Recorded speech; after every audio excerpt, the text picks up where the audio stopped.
જેમ કોઈ રાષ્ટ્રને સમજવા માટે થઈને એના આચારો, આદર્શો, મૂલ્યો અને જીવન દ્રષ્ટિને સમજવા જરૂરી છે, તેમ તેની પરંપરાઓને સમજવી પણ બહુ જરૂરી છે. કોઈ પણ રાષ્ટ્ર છે તે કેટલીક પરંપરાઓ છે તેની ધરોહર સ્વીકારીને ચાલતું હોય છે. ભારત પણ એક રાષ્ટ્ર છે અને આપણે પણ કેટલીક પરંપરાઓ છે તે એક પ્રજા તરીકે, ભારતીય પ્રજા તરીકે નિભાવી રહ્યા છીએ. તો આપણે જોઈએ, સમજીએ કે પરંપરા એટલે શું, અને પછી એ પણ સમજીએ કે આપણે ત્યાં કેવી કેવી પરંપરાઓ છે. સૌથી પહેલી વાત એ છે કે આપણે કોઈ એક વસ્તુ જે છે તેને સ્વીકારીને જ્યારે ચાલીએ, પરાપૂર્વથી ચાલી આવતી હોય અને એનો સિલસિલો આપણે યથાયોગ્ય રીતે નિભાવીએ તો એને આપણે પરંપરા કહીએ છીએ. ભૂતકાળમાં ક્યારે કોઈકે વિચાર રૂપે કે પગલાં રૂપે કોઈક એક નવું પ્રસ્થાન કર્યું હોય અને એટલું પ્રભાવક નીવડ્યું હોય કે પછી લોકો એનું અનુસરણ અને અનુકરણ કરતા થઈ જાય છે અને એનો સિલસિલો ચાલુ રહે છે, તેને આપણે પરંપરા કહીએ છીએ. તો આવી પરંપરા ભારતની અંદર અનેક ક્ષેત્રોમાં છે, અનેક રૂપની છે અને કોઈ પણ રાષ્ટ્રમાં હોય જ. કેટલીક વાર એ પરંપરા છે તે સચવાય, કેટલીક વાર એમાં પરિવર્તન આવે, કેટલીક વાર નવી પરંપરાઓ પણ ઊભી થાય. આ બધું ચાલતું હોય છે. પણ પરંપરા વગર, એટલે કે ટ્રેડિશન વગર ક્યાંય કોઈ હોતું નથી. કોઈ પ્રજાનું જીવન, કોઈ રાષ્ટ્રનું જીવન હોતું નથી. તો જે રૂઢિઓ બંધાય છે, જે રિવાજો ઊભા થાય છે, જે પ્રણાલિકાઓ ઊભી થાય છે, એ બધા જ પરંપરાનો ભાગ હોય છે. તો જરાક આપણે એક ઉદાહરણથી સમજીએ. એક સાદું ઉદાહરણ આપણે લઈએ કે નદીનો વહેતો પ્રવાહ એ પરંપરા છે, પણ નદીથી માંડીને પાઇપલાઇન ગોઠવીને આપણા ઘરમાં એની ઉપર નળ મૂકી અને નળની ચકલી ખોલીને આપણે પાણી લાવીએ છીએ, તે પ્રયોગ છે. એટલે પરંપરા અને પ્રયોગ હંમેશા સાથે ચાલતા હોય છે. જ્યારે જરૂર પડે ત્યારે એ પરંપરાની અંદર કોઈક નવો પ્રયોગ આપણે વિચાર રૂપે અથવા કાર્ય રૂપે કરતા હોઈએ છીએ અને પરંપરામાં થોડુંક નવું ઉમેરણ થતું હોય છે અથવા પરંપરામાં થોડું પરિવર્તન આવતું હોય છે. તો આવી અનેક પ્રકારની પરંપરાઓ આપણે ત્યાં હોય છે. એ પરંપરાને આપણે જરા વિગતમાં ઉતરીને સમજીએ. કેટલીક આપણી જે પરંપરાઓ છે તે સામાજિક પરંપરાઓ છે. દાખલા તરીકે આપણે ત્યાં સમાજ જે છે તે જ્ઞાતિ વ્યવસ્થાની અંદર વેચાયેલો છે. એટલે એ જ્ઞાતિ વર્ણ મુજબની છે, આપણે જાણીએ છીએ. અને વર્ણના આપણે 4 પ્રકારો નક્કી કરી નાખ્યા હતા કે બ્રાહ્મણ, ક્ષત્રિય, વૈશ્ય અને શૂદ્ર. તો એવા 4 જે છે તે એના કામના પ્રકારને આધારે નક્કી કર્યા હતા. પણ પછી એ ધીરે ધીરે એમાંથી આપણી જુદી જુદી જ્ઞાતિઓ છે તે ઊભી થઈ અને જ્ઞાતિઓ વચ્ચેના સંબંધો અને વ્યવહારો છે તે ઊભા થયા. તો દીકરા કે દીકરીનું લગ્ન જ્ઞાતિમાં થાય, જ્ઞાતિના ગોળમાં થાય અને એની બહાર ન થાય, એવી એક પરંપરા પણ આપણે ત્યાં ચાલી. હવે એ જ્યારે થાય ત્યારે, જ્યારે વય પ્રાપ્ત થાય ત્યારે દીકરા દીકરી છે તેને માટે થઈને સારો મૂર્તિઓ કે સારી કન્યા શોધવા માટેની આખી પરંપરા છે આપણે ઊભી કરી. તો કુટુંબનો જે ગોર હોય, કુળગોર હોય, તે કુળગોર છે તે સારો મૂર્તિઓ કે સારી કન્યાઓની શોધ કરીને આપણને જણાવે. ત્યાંથી એ શરૂ થયું. પછી જ્યારે લગ્ન કરવામાં આવે ત્યારે સમાજ, સ્વજનો અને અગ્નિની સાક્ષીએ લગ્નની વિધિ થાય, એ પણ એક પરંપરા ઊભી થઈ. એમાં સપ્તપદી રચાય, 7 ફેરા કરવામાં આવે, 7 વચનો આપવામાં આવે, એવી પણ પરંપરા આખી આપણી ત્યાં ઊભી થઈ. એવી કેટલીક પરંપરાઓમાં આપણે જોઈએ છીએ કે આપણે ગુરુકુળની પરંપરા, શિક્ષણમાં આપણે ગુરુકુળની પરંપરા આપણે ત્યાં હતી કે એ સમયે શાળાઓ, મહાશાળાઓ નહોતી, વિદ્યાપીઠો નહોતી. તો ગુરુના ગુરુકુળો હતા અને ત્યાં પોતાના સંતાનને એ લોકો મૂકી આવતા હતા. ગુરુને ત્યાં જ એ લોકો રહેતા હતા અને ગુરુ એમને વ્યવહારનું સંપૂર્ણ શિક્ષણ આપતા હતા. તો એની અંદર જીવનમાં એ સફળ થાય એટલા માટે થઈને જે વ્યવહારની શિક્ષાઓ અને કેળવણીની જરૂર પડે બધી જ આપતા હતા. એમાં શારીરિક કેળવણી હતી, માનસિક કેળવણી હતી, વૈચારિક કેળવણી હતી, બધા પ્રકારની કેળવણી છે તે મળતી હતી. એટલે ભણતર, ચડતર, ઘડતર એ બધું થતું હતું.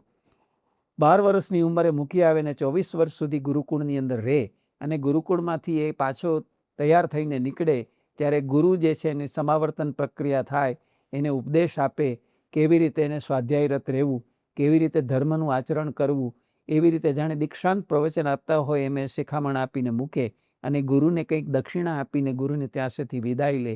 એવી પરંપરા વર્ષો સુધી આપણે ત્યાં ચાલી. પોણા 200 વર્ષ સુધી અંગ્રેજ સલ્તનતે આપણી પર રાજ કર્યા પછી આપણી આ ગુરુકુળ પરંપરા છે એનું સાતત્યનો ભંગ કરી દીધો. આપણે ત્યાં શાળાઓ અને વિદ્યાપીઠો શરૂ થઈ અને આપણે ત્યાં હવે જે શિક્ષણની પરંપરા જે ચાલુ થઈ તેનો આખો ઢાંચો, આવો વિદેશી ઢાંચો આપણે સ્વીકાર્યો. આપણા પોતાના વાતાવરણને, આપણા પોતાના દેશ અને પ્રજાની માનસિકતાને અને પ્રાકૃતિકતાને અનુકૂળ એવું આપણે બદલ્યું નહીં અને પરિણામે આપણે હવે જે કંઈ સ્વીકાર્યું એ અભ્યાસક્રમોથી માંડીને આખી ભણાવવાની અધ્યયન અધ્યાપનની પદ્ધતિ જે છે તે પણ આપણે એ ઢાંચો સ્વીકાર્યો અને પરિણામે અત્યારે શીખવા કરતાં ગોખવાની પ્રવૃત્તિ વધારે છે. અત્યારે હવે ક્લાસ અને ગ્રેડનું મહત્ત્વ વધી ગયું છે અને અત્યારે આપણે જોઈએ છીએ કે જૂના શૈક્ષણિક મૂલ્યો બધા ઘસાતા જાય છે અને હવે બધી જે પરંપરા ઊભી થઈ છે તે આ પ્રકારની એક સોફિસ્ટિકેટેડ જેને આપણે કહીએ અથવા એક દેખાવવાળી, એક ઓપવાળી એવી એક આખી પરંપરા આપણે ત્યાં ઊભી થતી જાય છે. તો આવી પરંપરાઓની સમાંતરે આપણે જોઈએ છીએ કે કેટલીક આપણે ત્યાં જેમ સમાજની પરંપરાઓ છે એમ કેટલીક ધર્મની પરંપરાઓ છે, કેટલીક સંસ્કૃતિની પરંપરાઓ છે, કેટલીક રાજ્યની પરંપરાઓ છે ને એ બધાનું અનુપાલન પણ આપણે કર્યા કરવું પડતું હોય છે.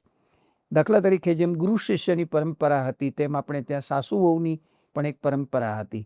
રોટી બેટી વ્યવહારમાં પણ એક પરંપરા હતી. સાટા પદ્ધતિ એની પણ એક પરંપરા આપણે ત્યાં વર્ષો સુધી ચાલી. તો આ બધી પરંપરાઓ એ કેટલોક સમય ચાલે છે, આપણે જોઈએ છીએ કે કેટલોક સમય નભે છે, કેટલોક સમય એની અંદર ફેરફારો પણ થાય છે. નવી પરંપરાઓ ઉમેરાતી જાય છે. દાખલા તરીકે કેટલીક જ્ઞાતિઓ છે તે જૂના રીત રિવાજો, જૂની રૂઢિઓ છે તે છોડતી જાય છે. સમય સંજોગ અનુસાર હવે એમાં ફેરફારો કરતી જાય છે. દાખલા તરીકે દહેજની પ્રથા સામે આટલો બધો ઉકળાટ થયો કે ભાઈ દીકરી દઈએ છીએ, લક્ષ્મી આપીએ છીએ, એક આખું જીવન તમારું સોંપીએ છીએ અને છતાંય તમે જો સ્થૂળ વસ્તુની અપેક્ષા રાખો અને એ પણ અનહદ, તમે જેની કોઈ સીમા ન હોય એટલી બધી રાખો, આંકડો વાકડો એ બધું માગો, એ બધું યોગ્ય નથી. તો એ બધી પ્રથાઓની સામે જેહાદ જાગતી જાય છે. સામાજિક ન્યાયને માટે થઈને કોર્ટો નહોતી ત્યારે બરાબર છે કે પંચો કામ કરતા હતા અને ખાપ એવી બેસતી હતી ને નિર્ણયો કરતી હતી. પણ હવે કોર્ટો આવી ગયા પછી સિવિલ કોર્ટ હોય, ફોજદારી કોર્ટ હોય, અપરાધની કોર્ટ હોય અને તેમ છતાં દિવાનગીરીની કોર્ટ હોય અને છતાંય આપણે ત્યાં દેશના કેટલાક ભાગોમાં હજી જૂની પરંપરા ચાલુ રહી છે કે જ્યાં આવા પંચો નિર્ણયો લે છે, આવી ખાપ છે તે નિર્ણયો લે છે. એ પ્રથાએ ધીરે ધીરે કદાચ નાબૂદ થશે. બીજી બાજુ વિધવાનો વિવાહ ન થઈ શકે, એનો પુનર્વિવાહની કોઈ છૂટ નહીં, અથવા તો આંતરજ્ઞાતીય કે આંતરધર્મીય એવા લગ્નોની છૂટ નહીં. એની જગ્યાએ બધી પરંપરાઓ તૂટતી જાય છે. આપણે જાણીએ છીએ કે આજે આંતરજ્ઞાતીય, આંતરજાતીય, આંતરદેશીય એવા બધા જ લગ્નો થવા માંડ્યા છે.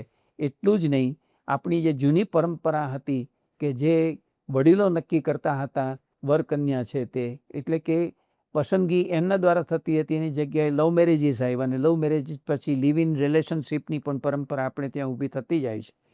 જાતિ પરિવર્તનની પરંપરા પણ ધીરે ધીરે હવે વિકસવા લાગી છે. આપણે જાણીએ છીએ કે પોતાનું શરીર કાં તો સ્ત્રીનું છે, પુરુષનું મળ્યું છે, છતાં અંદર સ્ત્રી ભાવ છે માટે હવે સ્ત્રી થવું છે અને જાતિ પરિવર્તન કરવું છે, અથવા પોતે સ્ત્રી છે અને પોતાનામાં આખું અંદરનું મનોવલણ પુરુષનું છે તો પુરુષ થવું છે જાતિ પરિવર્તન કરીને. તો એ પરંપરા પણ આપણે ત્યાં ટ્રાન્સજેન્ડર, એક આખી નવી જેન્ડર છે તે આપણે ત્યાં અત્યારે વિકસવા લાગી છે અને એના પણ કેટલાક પ્રશ્નો છે તે ઊભા થવા લાગ્યા છે. અગાઉ આપણે ત્યાં જે 16 સંસ્કારનું પાલન થતું હતું એ સંસ્કારની પરંપરા આપણે તોડી. ગર્ભાધાન સંસ્કાર, પુંસવન સંસ્કારથી માંડી, કેશવન સંસ્કારથી માંડી અંત્યેષ્ટિ સંસ્કાર સુધીના જે 16 સંસ્કારો હતા એમાંના કેટલાક સંસ્કારોનું પાલન થઈ રહ્યું છે પરંપરા રૂપે અને કેટલાકને આપણે તોડી ફોડી નાખ્યા છે. એની જગ્યાએ જાણે કે નવા સંસ્કારો, એક સમયે સુન્નતનો વિધિ કરાવવો, ખતના કરાવવી એ જેમ વિધિ હતી, બાપ્ટિઝમની જેમ વિધિ હતી, એવી રીતે બ્રહ્મસંબંધની વિધિ હતી, એવી રીતે પારમિતાની વિધિ હતી, સમિતિની વિધિઓ હતી. તો એવી વિધિઓ છે તે નવી જનરેશન કેટલીક વાર નથી સ્વીકારતી અને નવી જનરેશન એનો અનાદર કરવા લાગી છે. કેટલાક આપણા ધાર્મિક રીત રિવાજોને રૂઢિઓની સામે બંડ પણ પોકારવામાં આવે છે અને કેટલીક વાર પંથો સંપ્રદાયો અને એના તળાવો જે એક પ્રકારના વિશેષ આગ્રહો રાખે છે એની સામે વિદ્રોહ થતો પણ આપણને દેખાય છે અને પરંપરાઓ તૂટતી આપણને જણાય છે. તો એવું બધું બન્યા કરે છે. પણ આવી પરંપરામાં આપણે જોઈએ છીએ કે સદીઓ સુધી આપણા દેશની અંદર કોઈ વંશનું રાજ્ય ચાલ્યું, પછી એ ગુપ્ત વંશ હોય, મૌર્ય વંશ હોય, ચાલુક્ય વંશ હોય, એ કોઈ પણ પ્રકારનો એક સમયે આપણો દેશ આઝાદ થયો ત્યાં સુધી આપણા દેશની અંદર 565 તો દેશી રજવાડા હતા. એકલા કાઠિયાવાડમાં 222 રજવાડાઓ હતા. આખો દેશ એક સૂત્રે એક શાસન ચક્ર હેઠળ સંકળાયેલો નહોતો. તો એની અંદર યુદ્ધો થતા હતા, સંઘર્ષો થતા હતા, ચક્રવર્તીપણું મેળવવા માટે થઈને આવા સંઘર્ષો અને યુદ્ધો ખેલાતા હતા અને જાનમાલ મિલકતની હાનિ થતી, એ બધું ચાલતું હતું. પણ એની જગ્યાએ હવે કે આખી પરંપરા આપણે ત્યાં રાજકીય પરંપરા બદલાઈ છે અને આપણે જાણીએ છીએ કે હવે પ્રજાસત્તાક, ગણતંત્ર, લોકશાહી માળખું આપણે સ્વીકાર્યું છે. પ્રજા પોતે પોતાના પ્રતિનિધિને દર 5 વર્ષે ચૂંટીને મોકલે છે. પછી એ નાનકડા ગામડાથી વાતથી માંડીને હોય, શહેરની નગરની વાતથી માંડીને હોય તો છેક રાષ્ટ્રકક્ષા સુધી આ રીતે આપણે માળખું આખું લોકશાહી ઢબનું સ્વીકાર્યું છે અને એની પરંપરા મુજબ આપણે ચાલીએ છીએ. તો આવી રીતે આપણા જીવનમાં અનેક પરંપરાઓ છે તે અત્યારે ભાગ ભજવી રહી છે અને એ પરંપરાઓ જે છે તેને આપણે ઓળખવી અને સમજવી પડે. કઈ પરંપરાઓ કાળગ્રસ્ત થઈ ગઈ છે, કઈ હવે દુરસ્તી માગે છે, કઈ સુધારા માગે છે, એ પણ સમજતા રહેવું જરૂરી છે અને એની અંદર પરિવર્તનો કરતા રહેવું પણ જરૂરી છે. જ્યાં સુધી યોગ્ય પરંપરાને સાચવીએ અને જ્યાં સુધી અયોગ્ય પરંપરાને દૂર ન કરીએ, જેમ નકામા કાયદા દૂર કરવા પડે એમ નકામી પરંપરાઓ પણ દૂર કરવી પડે. આ બધું કરતા ન રહીએ તો પણ આપણું જીવન સડો પામે અથવા આપણે સ્વસ્થ રહી શકીએ નહીં. તો પરંપરા જીવનનો એક મહત્ત્વનો ભાગ અવશ્ય છે. એ પરંપરાનું પાલન સદીઓ સુધી આપણે કરતા રહ્યા છીએ, હજી પણ કરતા રહ્યા છીએ અને કરતા રહેવાના છીએ.